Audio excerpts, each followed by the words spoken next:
Conforme você for achando aí, você diz amém. Vou esperar mais um pouquinho. Se você achou, deixa sua Bíblia aberta. Feche os teus olhos e nós vamos orar. Senhor Jesus, nós estamos aqui diante da Tua presença, Senhor. Nós estamos aqui por causa do Senhor. Eu te agradeço porque ninguém veio aqui me ouvir, Senhor, mas eles vieram ouvir a Tua voz. Eu te agradeço, Senhor, porque eles não estão aqui por causa da estrutura, mas por causa da Tua presença. Eu te peço nessa noite, Senhor, que tudo aquilo que eu tenha para dizer caia por terra agora e seja a Tua vontade aqui no nosso meio. Seja a Tua palavra sendo ministrada nessa igreja. Seja o Teu reino sendo estabelecido em cada família aqui, Senhor. Quer esteja apenas uma pessoa representando essa família, eu declaro sobre todas as famílias aqui dessa igreja, Senhor, que sejam cheios da Tua presença, cheios da Tua glória, cheios do Teu sobrenatural. Que cada casa aqui representada, Senhor, receba um bálsamo poderoso de transformação, de cura, de reconciliação contigo. Espírito Santo, restaura o que tem que ser restaurado. Restaura o que tem que ser restaurado na Tua presença. Em nome de Jesus. Amém. Amém. Você pode aplaudir ao Senhor?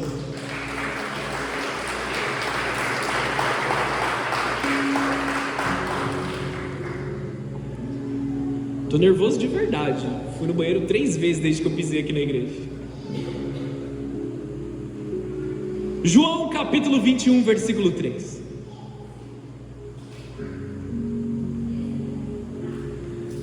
O texto diz assim: Simão Pedro disse: vou pescar.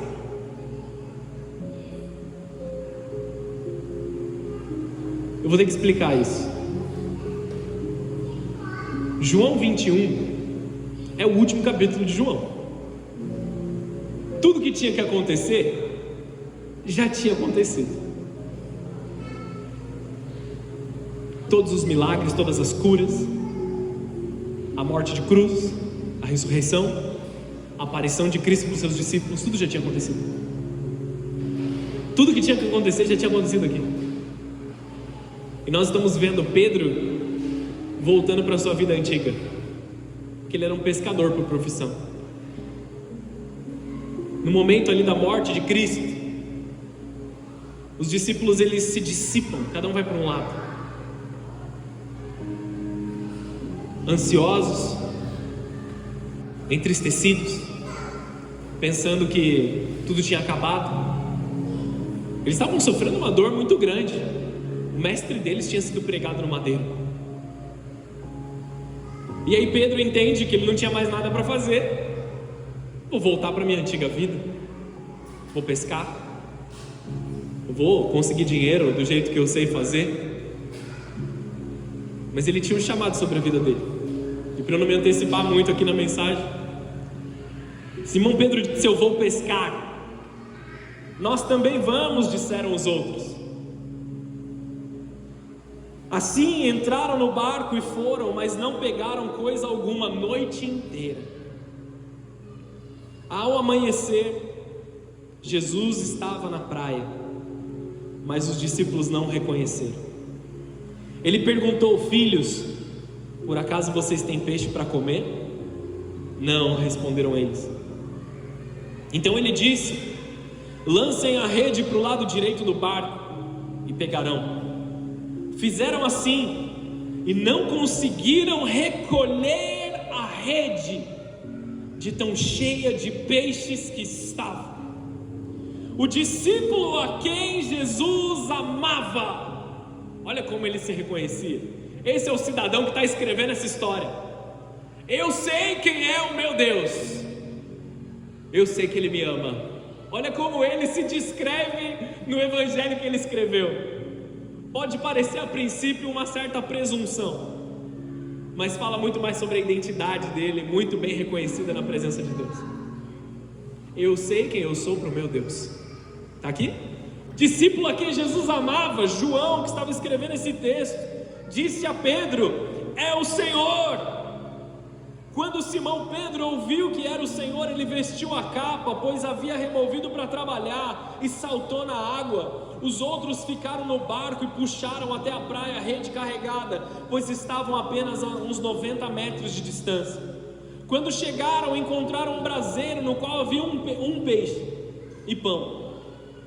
Jesus disse: tragam alguns dos peixes que vocês acabaram de pescar. Simão Pedro entrou no barco e arrastou a rede para a praia, e havia 153 peixes. Diga comigo, 153. No entanto, a rede não se arrebentou. Venham comer, disse Jesus. Nenhum dos discípulos tinha coragem de perguntar: quem é você? Pois sabiam muito bem que era o Senhor. Então Jesus lhes serviu o pão e o peixe. Foi a terceira vez que Jesus apareceu aos seus discípulos, depois de ressuscitar dos mortos. 153 peixes. Essa não foi a primeira vez que isso tinha acontecido. Jesus já tinha feito um milagre semelhante a esse. A gente vai falar um pouquinho disso um pouco mais para frente. E embora Jesus estivesse ali com o seu corpo glorificado, esse é o fato dos discípulos não reconhecerem ele logo de cara. Aquele que é íntimo de Jesus reconheceu Jesus. João, o íntimo, o próximo, aquele que não somente sabe que tem acesso, mas usa o acesso. Aquele ali é o meu Senhor. Aquele ali é o Senhor. Pedro, olha lá, é o Senhor. Vamos ao encontro dele. Ele apareceu, vamos ao encontro dele. Ele esteve morto, mas ele vive, vamos ao encontro dele. Nós sofremos, nós nos distanciamos, porque ele foi pregado no madeiro para morrer por nós, mas agora eu o vejo, vamos em direção a ele. O tema da mensagem de hoje é a pesca da restauração. Deus está fazendo uma pesca no meio de nós, para nos restaurar, para nos trazer de volta para o propósito eterno dele, para trazer cura sobre a mente que está cansada, sobre o coração que está cansado, sobre o corpo que está fadigado.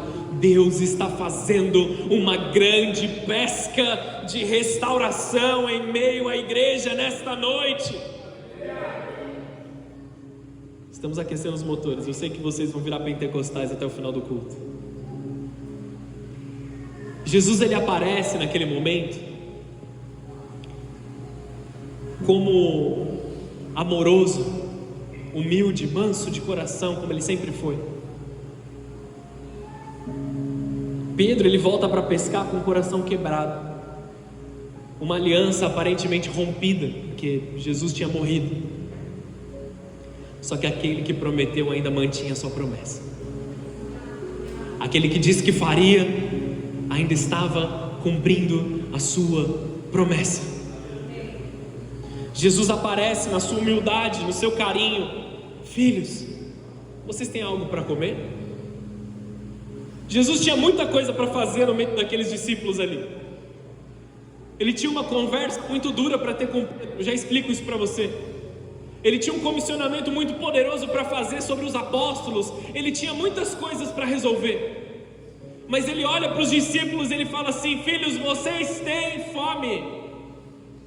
Deixa eu atender às suas necessidades pessoais, porque eu vou pegar aquilo que está dentro de vocês, aquilo que eu, Deus, coloquei dentro de vocês, e eu vou enviá-los para algo mais poderoso. Deixa eu atender sua necessidade. O mesmo Cristo que perguntou para eles se eles tinham fome, te pergunta: nessa noite você veio até a igreja com fome? E aí às vezes a gente confunde a fome daquele desejo, daquela expectativa inseparável de eu ouvir alguma coisa de Deus. Mas talvez você realmente esteja com fome em alguma área da sua vida. Talvez você esteja doente. Talvez você entrou aqui na igreja como se fosse a sua última chance, a sua última oportunidade. Talvez você entrou aqui na igreja endividado. Você entrou aqui na igreja colocando ali talvez uma roupa bonita para parecer que estava tudo bem, mas por dentro você está quebrado. E Jesus olha para o teu coração nessa noite. Você tem fome, você tem sede. Eu estou te perguntando isso, igreja, porque eu sei que o Espírito Santo que está aqui vai te saciar nessa noite, na autoridade do nome de Jesus.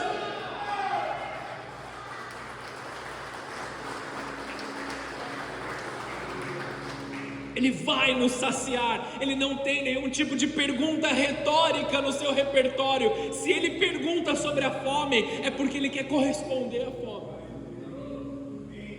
Ele é um bom pai, ele é um bom provedor, ele é o bom pastor, ele é o bom cuidador. E ele olha para os teus filhos, que somos nós aqui nessa noite. Filhos, deixa eu cuidar do seu coração.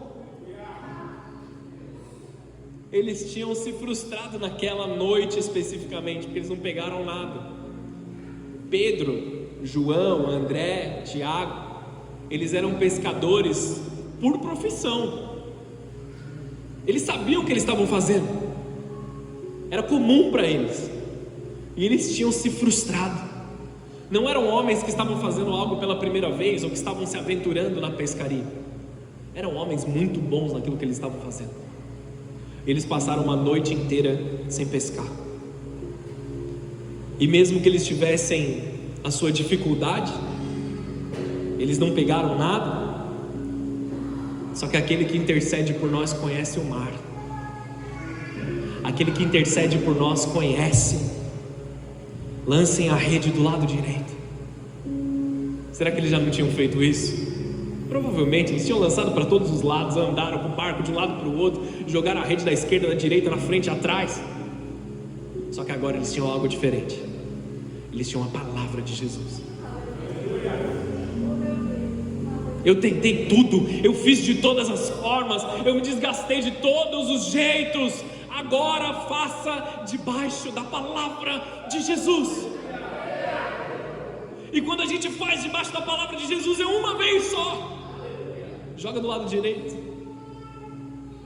Sem questionar. Eles nem questionaram.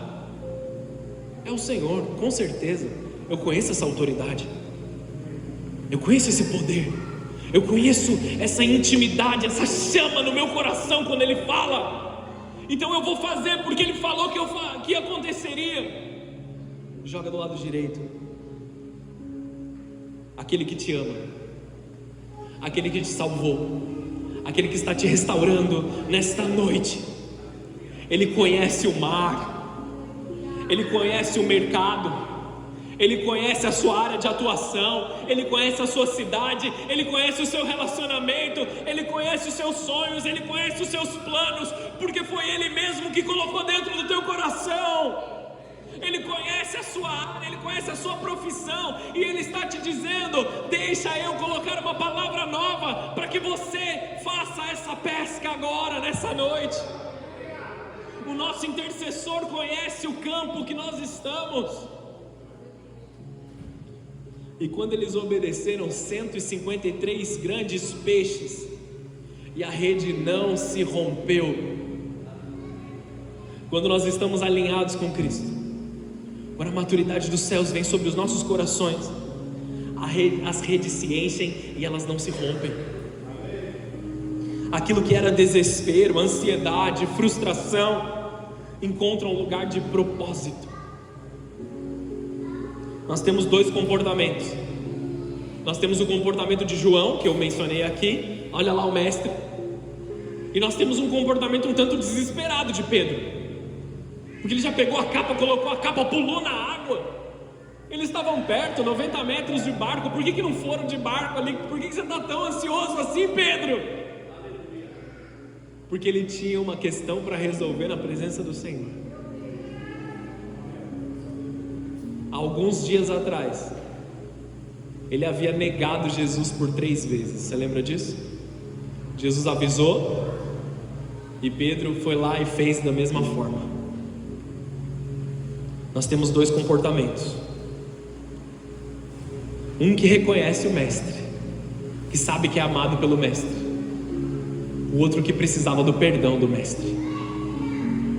E tudo bem se você veio até a casa do Senhor nessa noite buscando essa restauração, buscando o perdão do Senhor, porque Ele tem perdão sobre a tua vida, Ele tem restauração sobre a tua vida, Ele tem mais da graça, da misericórdia infinita, interminável e eterna para derramar sobre cada um de nós aqui nessa noite. Ele corre para Jesus, basicamente dizendo: eu preciso ser restaurado, eu preciso ser curado. E nós lemos isso no versículo seguinte. Vamos lá para João 21:15. Estou só na introdução, tá bom? Mas vai dar certo. Depois da refeição, lembra? Eles trouxeram o barco, puxa o peixe. Depois da refeição, Jesus perguntou a Simão Pedro: Simão, filho de João, você me ama mais do que esses aí? Sim, Senhor, respondeu Pedro. O Senhor sabe que eu te amo.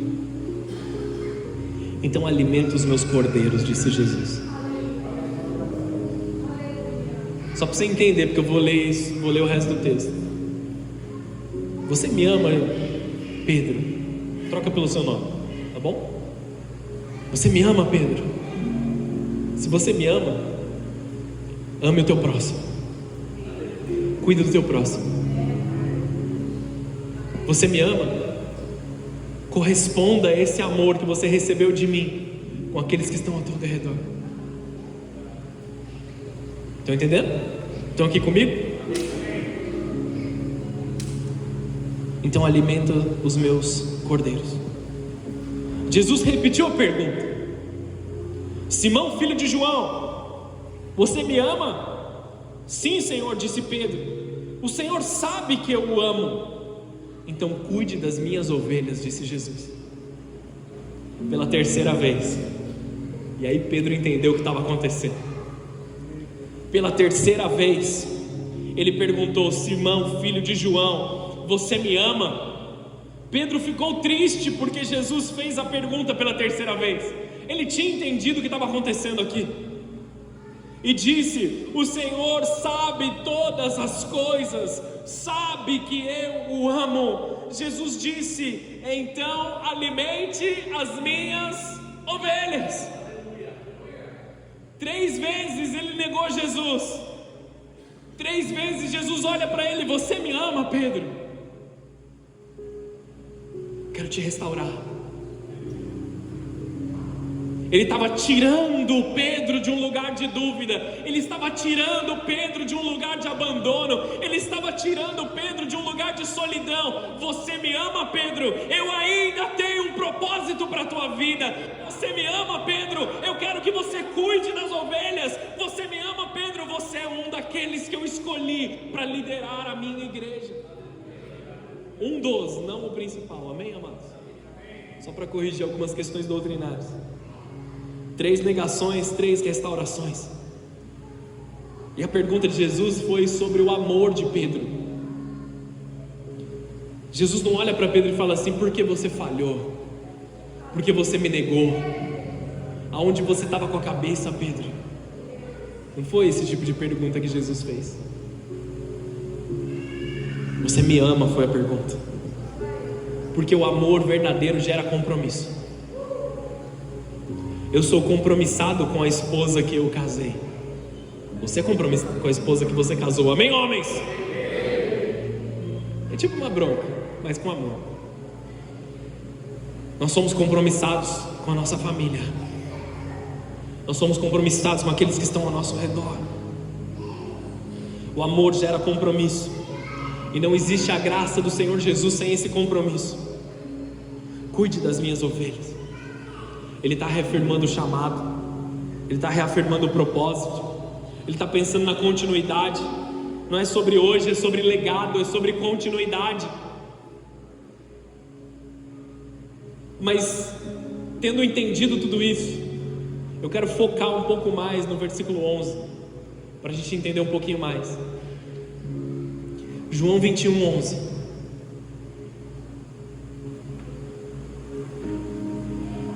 Vou ler de novo, tá? A gente acabou de ler, mas vou ler de novo. Simão Pedro entrou no barco e arrastou a rede para a praia. Havia 153 peixes grandes, e no entanto a rede não se arrebentou.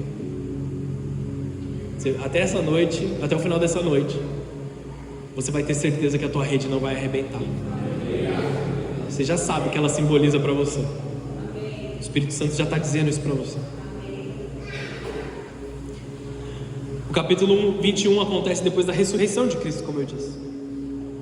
E aí nós vemos os discípulos confusos, inseguros, voltando para o antigo trabalho, acreditando que já tinha acabado, a missão acabou, foi isso. Fizemos umas curas, expulsamos uns demônios, pregamos sobre Cristo, só que Ele morreu, acabou. Essa era o que estava passando na mente dos discípulos naquele momento. Eles ainda não sabiam. Para a gente é um pouquinho mais fácil, a gente pode ler o Evangelho já concluído. Eles viveram enquanto estava acontecendo. É um desafio um pouco maior para eles. E aí Pedro fala: eu vou pescar, vou fazer o que eu sei fazer. Isso não era apenas uma atividade. Ele estava retornando para algo que era comum para ele, para algo que era familiar. Você lembra no domingo passado que nós falamos sobre a diferença do extraordinário do que é comum? Ele trocou o extraordinário por algo que para ele era seguro, era comum. Eu sei fazer isso, eu vou ficar nesse lugar onde eu sei. Quantas vezes nós não fazemos isso quando nós nos frustramos? Eu vou voltar.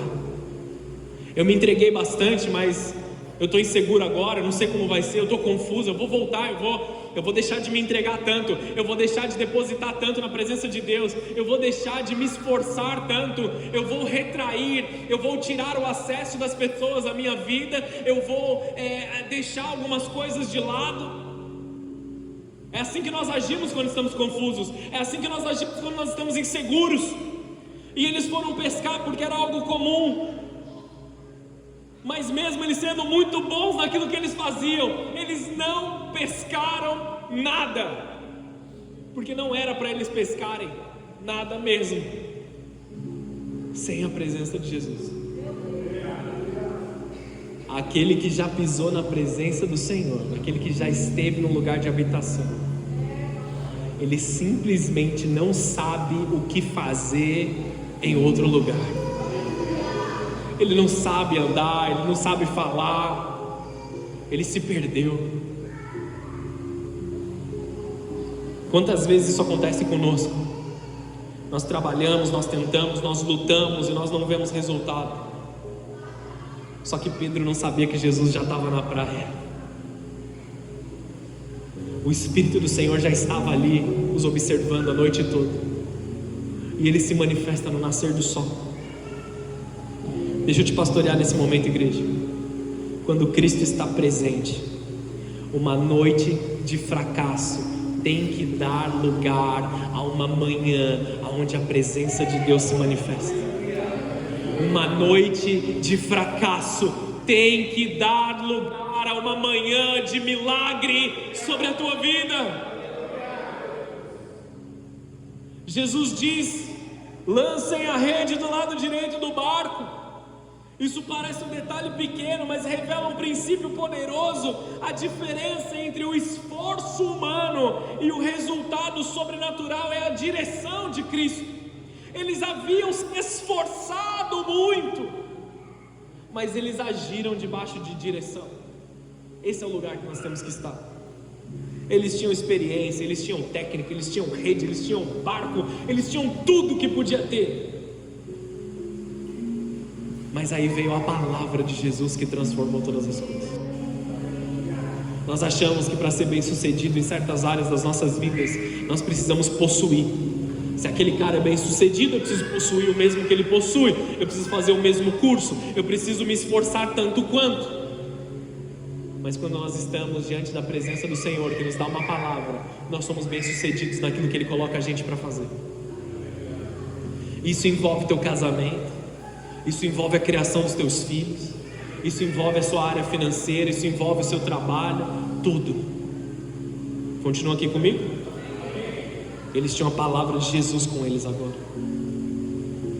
O texto ele podia simplesmente dizer: pegaram muitos peixes. Mas nós vemos aqui um detalhe muito importante. Quantos peixes eram? 153. Nada na palavra de Deus é em vão. Aprenda isso. Nada do que você lê na Bíblia está lá sem motivo. Tudo tem um motivo. Tudo tem um propósito. Por que João deixou bem registrado 153 peixes? Lembre-se que essa era a segunda vez que isso tinha acontecido. E da primeira vez que aconteceu, não foi registrado quantos peixes estavam. O registro aconteceu por Lucas. A gente vai ler Lucas 5 depois, tá bom? Peraí, segura a emoção. Lucas era um médico. Lucas, ele tinha instrução. Ele poderia muito bem ter registrado. Só que eles não puderam contar daquela vez. Nessa vez eles puderam contar. Porque Deus quis que uma mensagem fosse propagada. O Espírito Santo faz João registrar os 153 peixes. Porque esse número carrega uma simbologia profunda. A cultura hebraica, a cultura judaica, da qual origina a nossa fé, eles tinham um zelo muito grande pelos simbolismos da palavra, pelos simbolismos da Torá, que é a lei que foi dada a Moisés. Eles tinham um simbolismo muito forte, principalmente na parte numérica. Você não precisa lembrar disso, você não precisa entender isso. Mas 153 é um número triangular. Que se você já entendeu, você já sabe o que é. Eu precisei pesquisar o que era um número triangular. Os números triangulares, eles são a soma. 1 mais 2 mais 3 mais 4 mais 5 até 17. Ele é o 17º número triangular que dá 153. Você não precisa lembrar disso, isso é só uma informação para você, tá bom? Mas para a tradição judaica, o 17º número, ele tem dois simbolismos: a representação da lei e a representação da perfeição espiritual. 10 é a lei, 7 é a perfeição. 153, então, de forma completa, ele representa a plenitude da redenção de Deus. Você já está entendendo o que está acontecendo aqui? Se você não está entendendo, você vai entender até o final do curso. É a plenitude da redenção. A pesca representa a plenitude daqueles que estão sendo alcançados pelo Evangelho, a plenitude daqueles que estão sendo salvos pela presença de Deus, debaixo de uma grande comissão. E nós vemos aqui, apesar de tantos peixes, a rede não se rompeu. E nós vemos hoje, nesta noite especificamente, nós, a Igreja de Cristo Jesus, somos essa rede que não vai se romper. Nós permaneceremos firmes durante a comissão, nós seremos preservados enquanto estamos fazendo a vontade de Deus. Tem alguém aqui que é obreiro na casa do Senhor? Tem alguém aqui que está trabalhando na casa do Senhor? Tem alguém aqui que está intercedendo por vidas, orando por pessoas, buscando que vidas sejam salvas? Levanta sua mão mais alto aí, meu irmão. Essa palavra é para você. Nós estaremos no meio da missão, nós estaremos no meio do trabalho, nós estaremos nos desgastando, mas a rede, a igreja não vai se romper. Aleluia.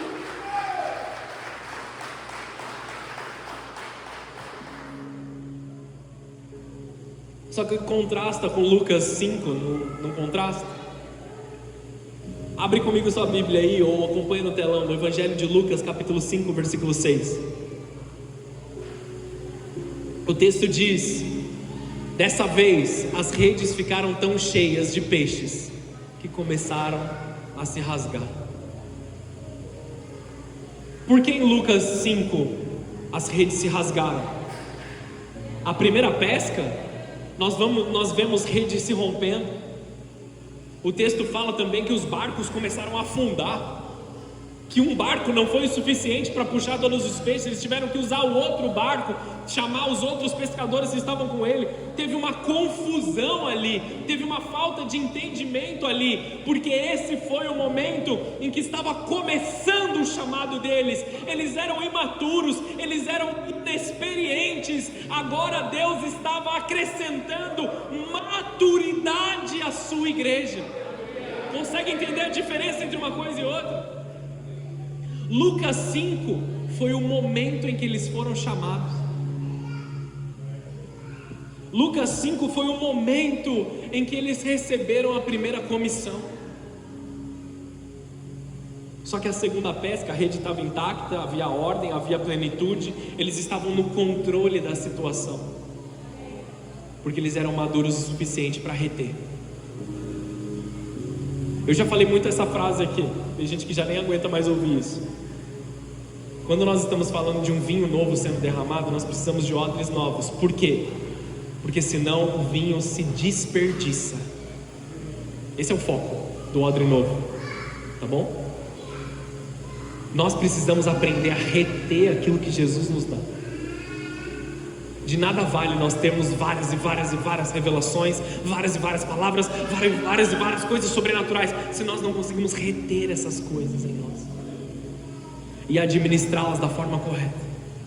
Deus está acrescentando maturidade e capacidade no teu coração para que você possa administrar tudo aquilo que Ele está colocando na tua mão, tudo aquilo que Ele tem te pedido. Carrega junto com uma porção de graça para você poder executar aquilo que Deus te pediu.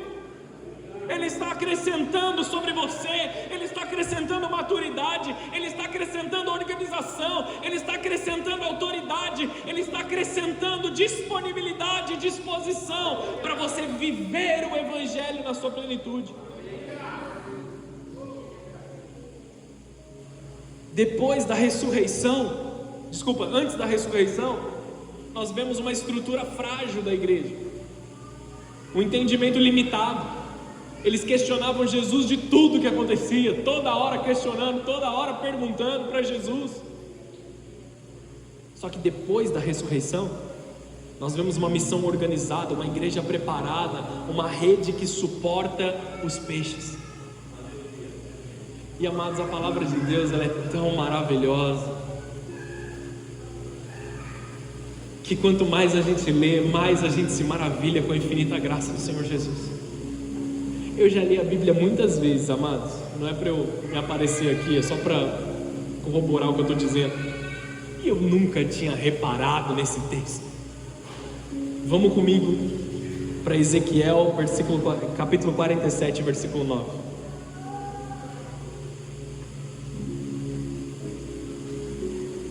Existe uma revelação de Deus para esse tempo. Existe uma revelação de Deus para a igreja poderosa. Ezequiel 47, versículo 9. Quem achou diz amém? Por onde a água desse rio passar, haverá muitos seres vivos. O mar morto ficará cheio de peixes. Isso aqui é profético. Porque a sua água se tornará pura. Surgirá vida por onde esta água fluir. Pescadores ficarão às margens do mar morto, desde En-Gedi até En-Eglaim. As praias ficarão cobertas de redes secando ao sol. O mar morto se encherá de peixes de toda espécie, como os peixes do mar Mediterrâneo. Existe um rio de vida que flui do trono e do Cordeiro, e esse rio de vida toca todas as esferas da nossa sociedade. E aquele lugar onde era salgado demais, onde era amargo demais, agora passa a habitar vida nele. Muitos peixes estão se achegando e muitos pescadores estão às margens dos rios. O rio de vida do versículo 9, ele fala sobre as nossas dores e as nossas dificuldades. Existe um rio de vida que flui do trono e do Cordeiro, e você pode ser um canal dele para vidas que estão enfermas, para pessoas que estão machucadas, para vidas feridas, pessoas que se feriram com a igreja, pessoas que se feriram com lideranças, e pessoas falham e erram mesmo, mas existe uma restauração na presença de Deus. Existe um Deus que é bom e permanece sendo bom, ainda que nós sejamos falhos. Amados, o rio de vida está fluindo. O profeta, ele vê um rio saindo do templo e ele diz: haverão muitíssimos peixes.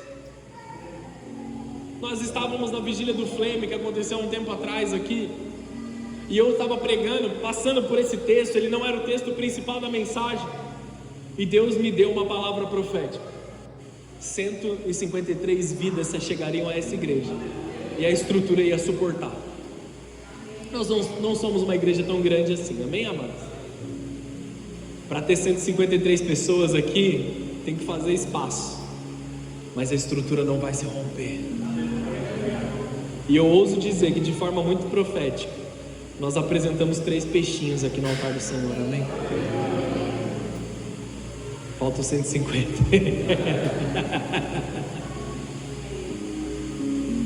Amados, a estrutura vai suportar aquilo que o Senhor está fazendo. O rio de vida está vindo sobre esse lugar. Eu não sei que área da tua vida está clamando morte, mas essa voz precisa se calar nessa noite, porque existe um homem, um médico, que cura, que restaura, que transforma. E olha como a palavra de Deus, ela é impressionante. O mesmo texto no versículo 10 diz: duas localidades, En-Gedi e En-Eglaim, vou te poupar do hebraico, do qual não é a minha praia. Mas o significado de En-Gedi é o oásis fértil, um lugar que seguramente é possível pescar. E En-Eglaim significa um local incerto. A graça de Deus, ela é tão poderosa que desde o lugar onde é uma certeza de provisão, para um lugar onde é incerto na sua vida, haverão pescadores pescando peixes. Mesmo aqueles que habitam em lugares de incerteza, aqueles que estão em lugares de certeza verão a provisão de Deus, mas aqueles que estão em um lugar morto, em um lugar escuro, em um lugar entristecido, os peixes também estarão naquele lugar. Desde En-Gedi até En-Eglaim haverá pesca. Você é um peixe que foi restaurado e se torna um pescador. O rio de Deus produz vida em abundância. João 21 é o cumprimento dessa profecia lá atrás. Muitos dos profetas, eles profetizaram da vinda de Jesus, mas esse homem, ele estava profetizando sobre a continuidade da missão de Cristo na igreja apostólica. Vocês estão entendendo isso aqui, amados? É muito além do que a gente consegue imaginar. Alguns dos primeiros estudiosos da igreja, como Jerônimo, eles registraram que naturalistas da antiguidade, eles acreditavam existir apenas 153 espécies de peixes. Era o que eles tinham conseguido registrar naquela época. E aí eles estão falando sobre uma plenitude, todo tipo de peixe, todo tipo de pessoa, todo tipo de raça, de nação, todos aqueles estão acessíveis à presença de Deus. Não é para uns, não é para outros, não é para uns privilegiados em detrimento de outros. A interpretação simbólica da igreja primitiva, cada espécie representa um povo da terra, e todos os povos estão sendo alcançados. Assim, quando João registra 153 peixes, o número não era aleatório, era um símbolo de algo muito maior, a missão universal do Evangelho. Na primeira vez eles estavam despreparados, eles nem conseguiram contar a quantidade de peixes, até porque eles abandonaram os peixes ali nas mãos do pai de João e de Tiago, e eles foram seguir Jesus. Naquele momento eles não só receberam o milagre, mas eles retiveram o milagre e usufruíram daquilo que o Senhor deu para eles. Uma igreja madura tem essa autoridade, você tem essa autoridade. Alguns estudiosos também da palavra de Deus, eles observam que expressões relacionadas como filhos de Deus ou assembleia dos filhos de Deus tem um número simbólico de 153 também. Eu já falei essa parte, deixa eu pular aqui. Isso conecta com a missão de Cristo, que decreta em João 11, versículo 52: e não apenas por aquela nação, mas para reunir em um só corpo todos os filhos de Deus espalhados ao redor do mundo. Unir aonde? Em Cristo, em sanidade, em vida, em perdão, em amor, em restauração. É sobre Deus reunir a sua família. A grande comissão não é sobre bumbuns nas cadeiras das igrejas. É sobre a família de Deus sendo reunida. É sobre pessoas que não tinham lugar para repousarem a sua cabeça, encontram repouso em Cristo.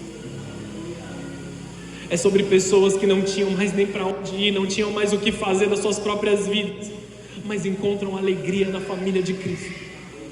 Pessoas que foram rejeitadas, pessoas que se entristeceram, e eu creio, amados, segundo aquilo que o Espírito Santo me diz, que muitos pisaram aqui nessa casa nessa noite, se sentindo rejeitados, se sentindo abandonados, se sentindo deixados de lado, mas Deus está te dizendo que você tem uma família, que você tem pessoas que te amam ao teu redor, e você tem um Pai Celestial que já fez tudo por você. O amor dele quer ser derramado sobre o teu coração. Mateus 28, 19, não precisa abrir, acompanha aqui comigo, diz assim, portanto, vão e façam discípulos de todas as nações, batizando em nome do Pai, do Filho e do Espírito Santo. Discípulos. 153 não são multidão, são discípulos. Não são quaisquer pessoas que se aproximaram até uma casa, mas são pessoas que se transformaram em discípulos de Cristo. A mensagem implícita, ela seria: a rede da igreja é grande o suficiente para todas as nações. Ela é resposta para a dor mais profunda de cada um de nós. Amados, eu já entrei na igreja por diversas vezes com dor. Eu já entrei na igreja diversas vezes endividado, diversas vezes amargurado, diversas vezes necessitado. E todas as vezes a resposta do meu pai foi uma resposta de carinho, foi uma resposta de cuidado, foi uma resposta de transformação, de restauração. Agora o rio não é mais literal, o rio é o Espírito Santo. É a presença de Cristo nas nossas vidas, é a missão da igreja. Nós somos os pescadores que estamos posicionados nesse tempo. Existe uma expectativa de Deus sobre a nossa vida. 153 peixes estão chegando para essa igreja. Você consegue crer nessa palavra junto comigo? Você consegue somar a tua fé com a minha fé nesse momento, para que nós vejamos essas cadeiras cheias, esse chão cheio, a escada de várias pessoas sentadas ali em cima, na porta, em todos os lugares, porque vidas estão conhecendo o amor de Deus. Não é sobre quantidade de pessoas, mas sobre uma restauração da nossa sociedade, restauração de corações. Creia nisso, ore por isso. Um detalhe impressionante é que eles passaram a noite inteira pescando, mas os peixes eles só apareceram quando Jesus falou. E eu quero trazer 3 verdades aqui sobre isso, chegando no fim da mensagem, mas sem prometer muita coisa. Glória a Deus pela vida de vocês. Vou ter que pedir perdão para Deus. depois pelo orgulho. A primeira coisa é: a colheita pertence a Deus. A colheita não é no nosso tempo. Nós plantamos, nos esforçamos. E muitas vezes, amados, nós plantamos em um campo e nós colhemos em outro campo. Quem está entendendo isso? Nós plantamos em um lugar e colhemos em outro lugar. Só que isso não quer dizer que seu plantio foi em vão. O Deus que está vendo o seu plantio, o Deus que está vendo você plantar e arar a terra em lágrimas, te trará de volta em júbilo, como o Salmo 126. É tempo de riso vir sobre as nossas bocas mais uma vez. O tempo da colheita é determinado por Deus. Eles pescaram a noite toda, mas o milagre aconteceu de manhã. O que parecia atraso, na verdade era uma perseverança divina para eles. Nós precisamos entender que tempo e paciência fazem parte do agir de Deus. Diga para você, diga para o teu próprio coração: ser paciente. Dê tempo ao tempo. Ou como eu gosto de dizer, vai dormir, vai descansar, vai descansar. Nós plantamos e nós queremos colher agora. Te desafio, pega uma semente de uma árvore qualquer, põe na terra agora. Isso, vê quanto tempo vai demorar para aparecer alguma coisa daquela terra. Requer tempo, requer cuidado, requer carinho. A colheita vai vir na tua plenitude. E Deus, Ele vai fazer no tempo dele. E o tempo dele é melhor que o seu tempo. Saiba disso. Não vou dar muitos detalhes aqui para a gente falar mais outras coisas. E glória a Deus. A colheita vai vir em plenitude. Então, quando nós sabemos que a colheita é de Deus, que a colheita é no tempo de Deus, nós recebemos uma colheita completa, uma colheita em sua plenitude. 153 grandes peixes, não pequenos, mas o texto diz grandes. Deus não traz apenas quantidade, Ele traz qualidade espiritual nessa colheita. Amém? Continua aqui comigo. E eu quero falar um pouco sobre a restauração de Pedro, que nos restaura nesse momento. Essa pesca não era apenas sobre peixes, mas era também uma restauração de Pedro. Pedro havia negado Jesus 3 vezes, você sabe disso. Agora Jesus fez três perguntas, se Pedro o amava por 3 vezes. Apacenta as minhas ovelhas, foi a resposta de Jesus. Cuida das minhas ovelhas, segue a minha missão, faz aquilo que eu estou te pedindo para fazer. E ele não estava falando isso pela primeira vez. Pedro sabia muito bem que essa era a sua responsabilidade, que essa era a sua missão. A pesca prepara o ambiente para a restauração do chamado, porque Pedro já havia estado neste lugar. Jesus nos traz de volta a certos lugares, a certas situações, a certas circunstâncias, para nos mostrar a graça dele de uma forma diferente. Eu não vou entrar em detalhes, mas eu vou contar uma parte da história para que você entenda, e você vai ver que isso já aconteceu com a tua vida. Eu fui levado a um lugar para ministrar, e eu fui desonrado, eu fui maltratado, as pessoas cobraram demais de mim, de forma desnecessária, e gerou uma tristeza no meu coração.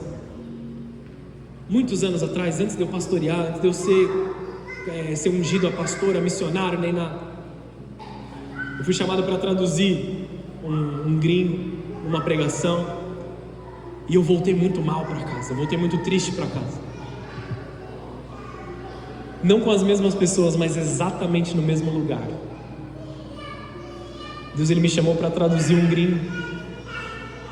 Eu fiquei amigo desse cara, criei uma família em outro lugar do mundo, e as pessoas que estavam organizando todas as coisas me honraram de uma forma que vocês não entendem, amados. Reafirmaram o chamado de Deus que tinha sobre a minha vida, reafirmaram a graça do Senhor sobre o meu coração, abençoaram até o meu casamento e a minha vida com os meus filhos. No lugar onde eu fui desonrado, porque eu permaneci fiel, eu fui extremamente honrado. E eu não estou falando de dinheiro, que nenhuma dos dois lugares eu recebi dinheiro para fazer aquilo. Eu estou falando sobre presentes espirituais que eles não podem nem ser compartilhados. Foram dados a mim somente para eu desfrutar. Você está entendendo isso? Existem lugares que você foi frustrado, que você foi desonrado, que você foi passado para trás, que você foi deixado de lado, e Deus vai gerar novamente, levanta suas mãos aos céus, Deus vai gerar novamente essas mesmas circunstâncias, talvez um lugar diferente, talvez pessoas diferentes. Deus é que sabe o jeito certo de fazer, mas Ele vai trazer honra, Ele vai trazer restauração, e Ele vai trazer bênção sobre a tua casa, porque esse é o modelo de Deus de agir. Deus vai te trazer de volta para certos lugares que talvez você disse que nunca mais pisaria, porque Ele vai restaurar a sua casa, a sua família e a sua vida pessoal no chamado que Cristo tem para a tua vida. Dá uma salva de palmas ao Senhor se você crê nisso.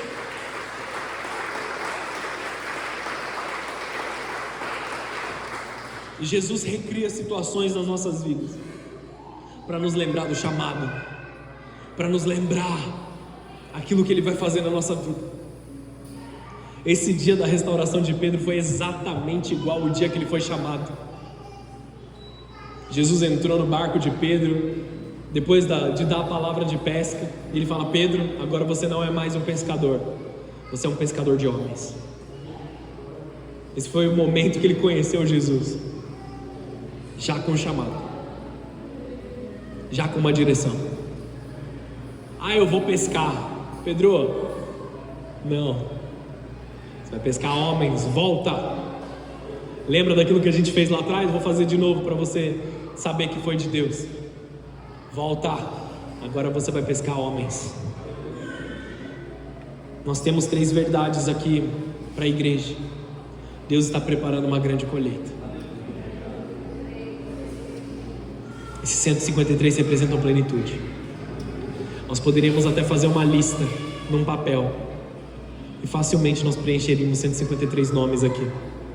Aqueles mais amorosos têm sozinhos 153 nomes de pessoas que eles gostariam que estivessem na presença do Senhor Jesus. Vocês estão entendendo o que eu estou dizendo ou não? Aumenta a sua fé junto com a minha fé, meus amados. Talvez você também seja um desses peixes que está sendo resgatado pela presença de Deus, ou um Pedro que virou suas costas temporariamente para o teu chamado, para aquilo que Deus tinha para você, e você está voltando agora. Não importa se você é mais novo, se você é mais velho, não importa que fase da tua vida você está, se você está casando, se os teus filhos estão nascendo, se você é solteiro, não importa o que você está vivendo. O chamado para a restauração veio sobre a tua vida nessa noite. A rede está sendo preparada nessa noite. A rede não vai se romper.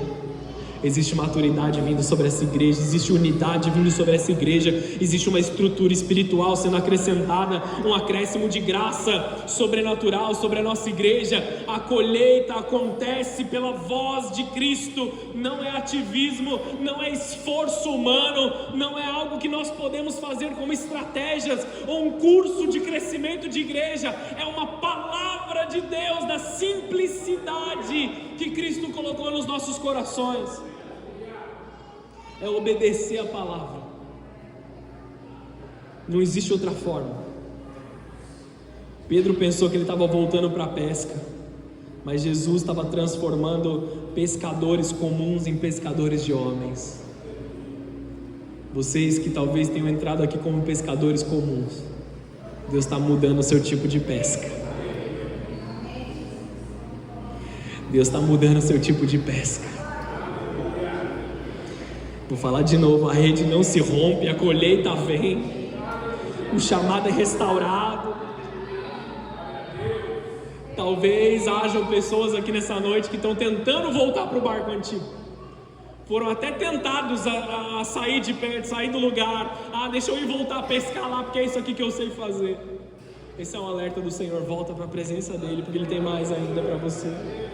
A história não acabou, ela está só começando. É só um capítulo, é só um momento. Existe algo poderoso que Deus ainda está fazendo. Para aqueles que estão cansados de tentar, a palavra de Deus está vindo sobre você nesse momento. As noites de frustração estão dando lugar a uma manhã de milagre sobre a tua vida. Jesus está na praia olhando para você. Joga a rede do lado direito. Porque quando Ele fala, a colheita vem, a rede suporta, e o chamado é restaurado. Feche os teus olhos, abaixa a sua cabeça.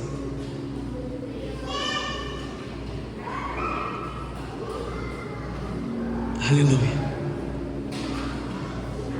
O louvor vai vir aqui para nós adorarmos.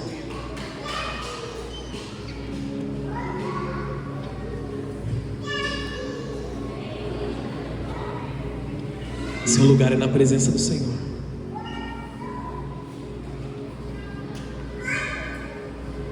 Eu quero te pedir que todos estejam com os olhos fechados.